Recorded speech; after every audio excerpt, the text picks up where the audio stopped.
Welcome into Live from Las Vegas, presented by On Location.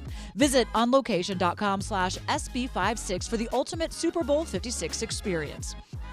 Julie Donaldson here, and it is all about the Pro Bowl, which just took place right here behind me at Allegiant Stadium. Of course, it was the very first career one for Jonathan Allen, and what a game it was.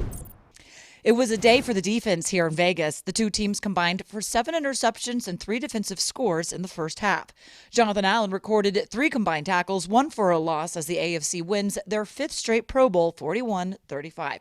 I had the chance to catch up with John to talk about this experience and what comes next. All right, John, been here a couple days already. What's it been like so far for you? It's been fun, just hanging out with all the guys. All the players, being able to have my family on the field and meet a bunch of the guys around the league is awesome. Is there anybody in particular that maybe you get, like, I don't want to say starstruck, but you're like, he's cool? Because, I mean, you're the 1% of the 1% of the 1% at this point. I don't think for me particularly there's one player that I'm like starstruck about. I know for my nephew, meeting Jefferson for the Vikings, that was the highlight of this entire trip for him so far. It kind of puts it in perspective, isn't it? To see the kids out there having fun with the families. 100%. It was super fun. He enjoyed it. It was a good time. Has it sunk in that you are that elite of the NFL? I feel like things like this don't really sink in until after it's gone. You know, when you're in the middle of it, it's hard to really appreciate it. But I mean, I'm grateful, and I'm just looking forward to continue my level of play. Is there anything you can kind of maybe learn from some of these guys out here? Yeah, I mean, we're talking football, we're talking technique, we're talking schemes, we're talking what they see on certain plays, what I see, and just really just sharing the knowledge that they've learned. And, me being my first time here, I'm just trying to learn from them. I heard you're doing a little talking on the sidelines. Yeah. What are you saying? Like, took you down, sacked you, got the better end of that? Always just having fun with the guys, messing around with them. And, at the end of the day, we're still competitors, but it's all in fun nature. How has it been so far compared to what you might have expected it to be? I really don't feel like I had expectations just because it was my first time. I really was just going with the open mindset, hoping it was fun, enjoyable, and just entertaining, and it's been all three. Practice is a lot different than the regular season here. Way different. Well, I don't even know what you guys are doing out there. It's more of a walkthrough, just guys just kind of messing around, having fun, learning the scheme, learning basic concepts about football, but it's nothing too intense. Okay, so you're used to being intense on the field, though. How intense can you actually be in the game? I don't know. I mean, I'm gonna try to monitor the tempo of the offensive lineman and just try to match it. I'm really not sure. Everyone I've met have said that it's kind of chill until the last 5 minutes of the game, and then that's when people kind of turn it on a little bit. But we'll see. Why the last 5 minutes? You want to win. You get a little bonus if you win. Yeah. Are there unwritten rules when you get to the game? I have no idea. No, we'll find out. I'm gonna find out on Sunday. I mean, everybody likes to comment on Sean Taylor at the Pro Bowl. Do you remember? Oh, I know exactly. I mean, he wasn't holding back. He wasn't. He took out the punter. I know. Different time, different game. Like I said, we'll see. We'll see what happens when we get out there. What's been the most rewarding or coolest thing about this experience so far? I would just say to have all my family in one spot, being able to celebrate, being able to bring them to some of their people that they've watched growing up, and allow them to interact with them and talk to them. That's probably been the best part so far. All right, it's also at Vegas. Been able to enjoy Vegas at all? Yeah, I've been able to enjoy it a little bit. They have us staying kind of far from the Strip, but it's been good. I've been here before, so I'm not really going too crazy because I still gotta hold the image up and practice, and it's been fun. I won't ask you too many questions on that because you know what they say: what happens in Vegas stays in Vegas, and apparently there's a new saying: what happens in Vegas never happened. Exactly. So we'll let those questions stop right there. When you do leave the Pro Bowl, I guess your official offseason can begin. What does that look like for you? Probably just take a month off to really recover, let the body heal, spend some time with my wife traveling, and try to get my nutrition right and get ready for the upcoming grind and start all over again. How does the body feel right now? It feels pretty good. It's still a little sore here and there in places, but like I said, the Pro Bowl's not too intense, so I'm not too concerned about it. When you look at your D-line, could you sit there and say maybe our D-line in Washington could match the guys that are here now? Oh, man, that's tough, man. Some of these guys here have been in the league 10 years, 12 years, been to 7 Pro Bowlers. I mean, I would just be doing them a disservice and, not respecting the work they put in. Obviously we're confident, and I feel like we can compete with the best. But, I mean, I'm at a place where it's the best of the best. Right. I mean, it doesn't get better than this. How rewarding is that I think, for you personally? It's very rewarding. You know, I feel like at times in Washington, we don't get always the respect that I feel like all the players deserve. So just to be able to be here and represent is cool, and I love it. One of the things that, and tell me if this still happens, that D-line, one of the reasons you guys have had so much success is you spend a lot of time in the offseason actually training together in the area. Is that still kind of like the mindset now? Yeah, you know, some of the young guys come in and, you know, everybody has their own way of doing things, but we still kind of, you know, try to stay together. But COVID messed that up. The new off-season restrictions about how much time you can spend with how much time you can even be there have kind of messed that up a little bit. But, you know, we still try to get in every now and then. How much do you like stay in touch with the guys during the off-season? I like to a lot, but, you know, I feel like it's a time that we can relax and get away from the game, you know. They're doing their things, I'm traveling and kind of getting away from football and just trying to live as normal as a life as you can before the season starts back up. You know, everybody, all the fans out there are going absolutely crazy wanting to know what this team's going to do at quarterback, who they draft, what offseason moves are going to be made in free agency. How much do you kind of follow along with all of that? I mean, I feel like I'm very heavily vested into what happens this offseason with this team, so I'm interested to see who we have at quarterback. I'm interested to see in the offseason moves, so I'm just excited as the fans are. Do you ever pick up the phone and call, like, you know, hey, Coach Rivera, let me give you a few names, maybe some positions you prefer? I haven't, but it's not a bad idea. Yeah, I mean, apparently Clinton Portis would always go by. He's like, Sean Taylor. With Coach Gibbs, Sean Taylor, you know? Not a bad idea. A little swag. Yeah. Okay, so what position would you want? Is there a player in particular you think is kind of cool? Man, that's so tough. Yeah. I don't really keep up with football outside of you know what I'm doing. Just I try to get away from it. So outside the quarterback position, I have no idea who's a free agent. I have no idea who's up and coming. But yeah, that's what the coaches are for. That's their job. What's the next step for this defense? I think consistency. I think we're just very inconsistent at times. You know, the first half of the season, we started off pretty bad, pretty terrible. And in the second half, we picked it up and had games where against the Eagles where we give up 250 yards rushing or whatever it is. And it's just too inconsistent to be a winning program. Especially because the talent's there. Exactly. It comes. Yeah. Hopefully this offseason, you mentioned everything's kind of been a little bit off in the past. A lot of excitement for the new season. Third year with Coach Rivera, first as a Commander. But this one's it. We're keeping. You've been through all of them. You've been through every version, John. You know? Yeah. How wild is that for you? Just the way that it keeps changing. It's kind of, you know, it's not as wild because we knew the name football team wasn't going to be there forever. We knew this change was coming, but it's kind of surreal to be able to say I was a part of all three phases of the name change. How hard was it to keep it a secret? We know you knew. You saw it. I only knew probably for about 2 weeks before the name release. So up until that point, I kind of just tried to stay away. So I didn't really have anything to give away, and it wasn't too bad. Yeah, it's cool. We are the Commanders. We are Washington. You are a Pro Bowler. We know this is the first of many. Thanks for taking some time, and enjoy that vacation. Thank you. I appreciate and the time off, and we'll hit you up soon. Appreciate it. We have a busy offseason ahead of us here in Washington, and here are some key dates of note. The NFL Scouting Combine kicks off in Indianapolis from March 1st through the 7th. The new league year and free agency begins on March 16th, and then we are right back in Vegas on April 28th for the start of the NFL Draft. Jonathan Allen, obviously a star on the field, and while we celebrate his numbers and what he does and how he gets at the quarterback, we also have to celebrate what he does off of the field. For the second year in a row, he has been nominated as Washington's Walter Payton Man of the Year. I've been in a lot of situations where it seems hopeless and it's easy to get down. You know, it's easy to pout and mope. One thing I've learned going into my 5th year is you celebrate every win. Allen comes flying through the line, thrown down by John Allen, second sack of the game. John Allen is the leader on this team. Jonathan Allen. Jonathan Allen. Jonathan Allen. Jonathan Allen. Jonathan Allen, Walter Payton Man of the Year nominee. John always said he wanted to do something that was meaningful. Having gone through the foster care system, Sasha Bruce means that much more to him because he can relate with all those kids. What's up, buddy? Hello. Jonathan's probably one of the most focused and determined individual I've ever met. He's very compassionate and has empathy for people. He's not just being invited to do a volunteer event and showing up and giving money and leaving and never going back. He's doing it because he wants to be there, and He wants to put everything he has into what he's doing.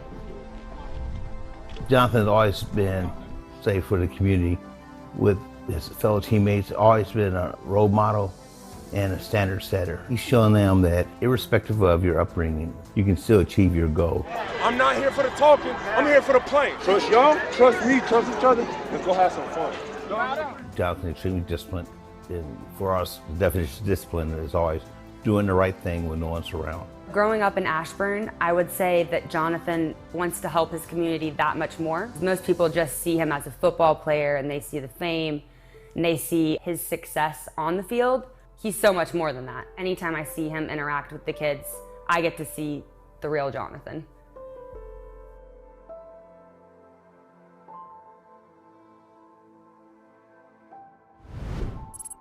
Jonathan Allen has had an impressive start to his career in Washington. So far, the Pro Bowl defensive tackle has played in 69 career games, recording 26 sacks to go along with 264 combined tackles and 75 quarterback hits. But his work off the field shouldn't be forgotten, as his charity efforts have earned him Washington's Walter Payton Man of the Year nomination each of the last 2 seasons. But what do John's teammates think of him? One word to describe John Allen. Beast. A beast. That was a beast, man. A beast, man. That boy a beast. A monster. Rampage. I'm gonna go with relentless. Ferocious. Mean. Dog. Pro Bowler, and that's 2 words, but bully. A big bully, you know? Big bully. Like he's a teddy bear. He's a sweetheart. Leader. He's amazing. John's amazing. Caring. 1 word to describe Jonathan Allen: charitable. Irreplaceable. John Allen, certainly a special player. And, well, speaking of special, how about special teams? Here is Tressway with 3 and out. Coleman. There are 3 MLB baseball teams whose team name, like their mascot name, so for example, like the New York Yankees, that would be starting with a Y. There's 3 in the MLB that start with the letter A. Go. Let's start with the letter A. Treat yourself. 3 professional baseball teams whose team name, their mascot name, starts with an A. Oh, dude, I'm so bad with baseball. I'm sorry. This is 3 and out. Work through your professional baseball. Work through the country. I keep thinking of the cities. Okay, that's a good way to start, you know. Like Atlanta. Braves. Yeah, I'm with you on the A there. You're only you got halfway to go. Angels. 1. 2 more, bud. Astros. Oh my God. Back half of the minute he's there. 15 seconds, pull it.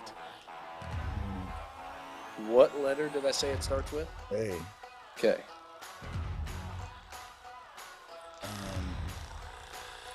Oh my gosh. What letter?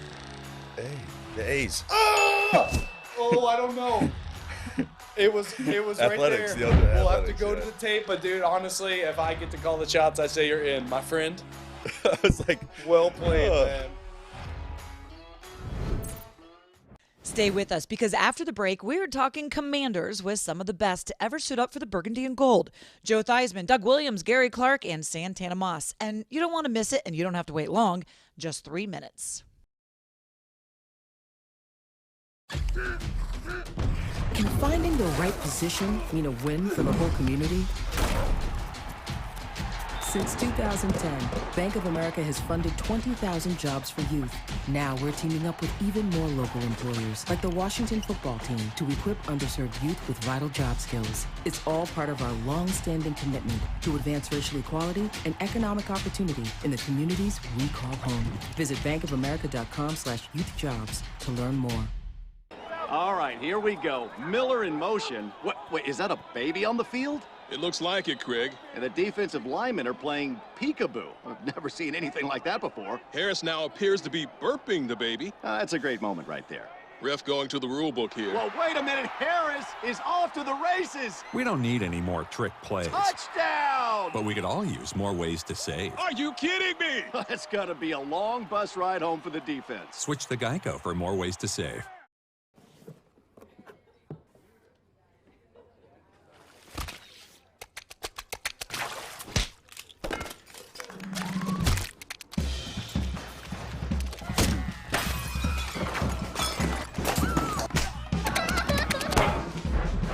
Yep, this will work.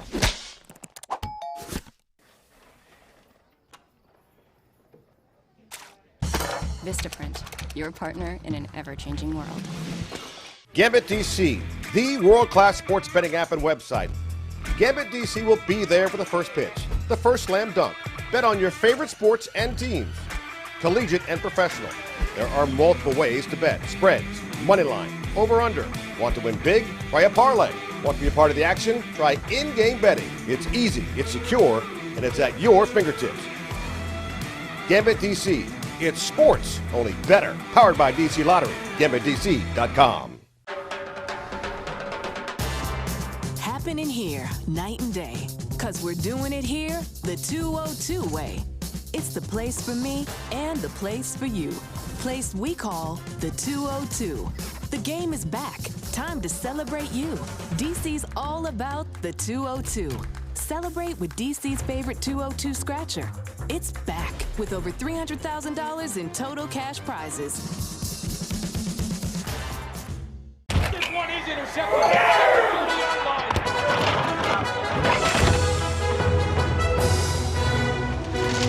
Decorative towel. There was a mess. I wiped up a mess. Yeah, you Where is the butt? Never mind, I found it.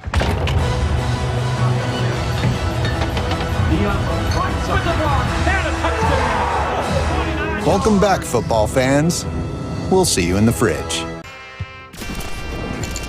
Today, we are so excited to introduce our new identity. Worry about trying to control or command anything. That's just another. We are the Commanders. I'm into it. Washington Command. I like that. That's cool. Tough jersey. The name Commander is going to mean something special to everybody in this community. No downplaying my accomplishments. Confidence. Come on now. Check out the cavalcade of stars, all wearing the new Washington Commanders leather jackets, making Wednesday's rebrand event so special. Now, I had the chance to catch up with some of the legends to talk about this new era of Washington football. Here it is. I really thought it was going to be the Washington Posse, but I was wrong. The Commanders is so much better. What a great name. What do you like about the name Commanders? First of all, the nation's capital. It represents the nation capital. Commander in charge, chief commander, your whole nine yards with the president and everything, but it's clean. And it represents the history. When I saw the logo, I saw the 3 stars representing the DMV, 3 championships, right? They got when the organization first started.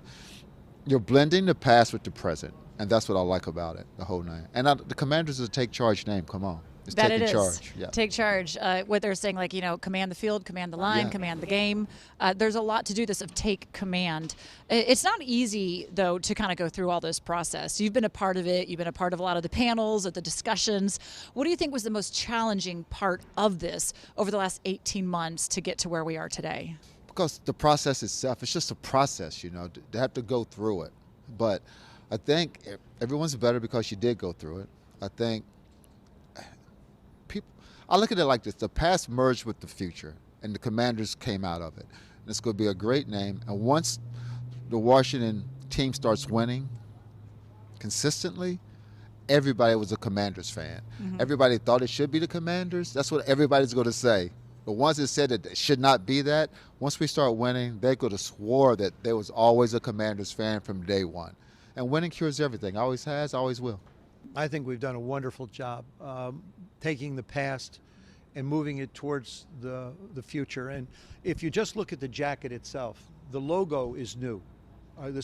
But yet you look at our logo on the back, It encompasses the history of this franchise from its beginning to the Super Bowls, to the logo, to everything. And I think one of the most important things about the naming of the Washington Commanders is it wasn't done by 5 people in a conference room. Right. The fans had so much to say about it, and Jason did a great job of sort of letting people know that this was a community decision. There were so many different letters, so many different suggestions that had come in, and so much discussion. I think everybody that worked on this did a fantastic job to give us something that we can really get excited about. We are going to be back bringing you more live specials next week. We will be in Los Angeles getting ready for Super Bowl 56. And don't worry, we are out there to find some Washington angles for you, including an interview with head coach Ron Rivera. That is Wednesday through Saturday right here on our social media channels, website, and app. It has been a fun time here representing the Washington Commanders at the Pro Bowl in Las Vegas, but that's going to do it from here. However, we are not done because we're now heading to Los Angeles to cover Super Bowl 56. So we will see you from LA Wednesday, 7 p.m.